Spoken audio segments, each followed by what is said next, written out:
তো বন্ধুরা, এই হলো আমাদের খাবারের স্থান। এখানে আমরা বসে খাই আর এইভাবে আমরা শুয়ে থাকি।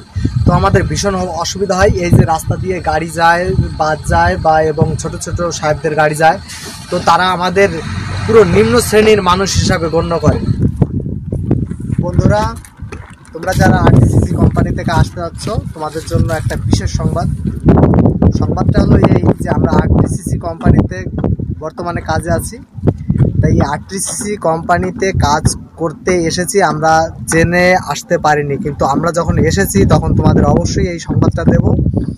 আমাদের আরটিসিসি কোম্পানিতে বেশিরভাগই রাস্তার কাজ হয়। তাই এই যে রাস্তার কাজ হয়, রাস্তার কাজ করা মানে কি, আমাদের এখানে কোনো রেস্টের কোনো ব্যবস্থা নেই। এই যে হলো আমাদের রাস্তার কাজ, এই যে পাশ দিয়ে সব রাস্তা মাস্তা করতে হচ্ছে আমাদের। তা রাস্তা করছি, কোনো অসুবিধা নেই, কিন্তু আমাদের যদি থাকার জায়গা থাকে, রেস্ট এরিয়ার জায়গা থাকে, কোনো অসুবিধা নেই। কিন্তু আমাদের থাকার জায়গা নেই, রেস্ট এরিয়ার জায়গা নেই। আমরা খুবই অসুবিধার মধ্যে কাজ করি। সারাদিন এই রোদের মধ্যে কাজ করি, সারাদিন রোদের মধ্যে কাজ করতে হয় এবং রেস্টের কোনো ব্যবস্থা নেই। তো বন্ধুরা, এই হলো আমাদের খাবারের স্থান। এখানে আমরা বসে খাই আর এইভাবে আমরা শুয়ে থাকি।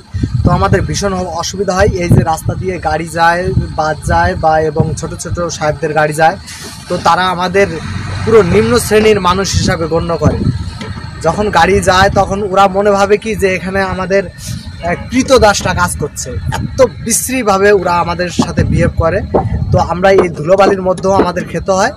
আর এই কোম্পানির ফ্যাসিলিটি আমার কাছে খুব একটা ভালো লাগে না। কিন্তু যারা বয়স হয়ে গেছে, 50-এর উপরে হয়ে গেছে বা 40-45-এর উপরে হয়ে গেছে, তাদের জন্য এই কোম্পানিটা ঠিক আছে।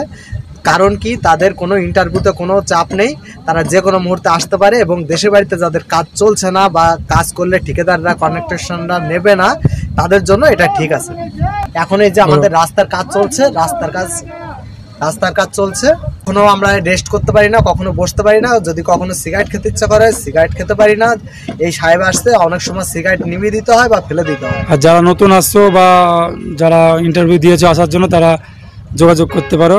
আমাদের সঙ্গে কি জানতে চাও কমেন্ট করে জানিও। ওকে, ধন্যবাদ।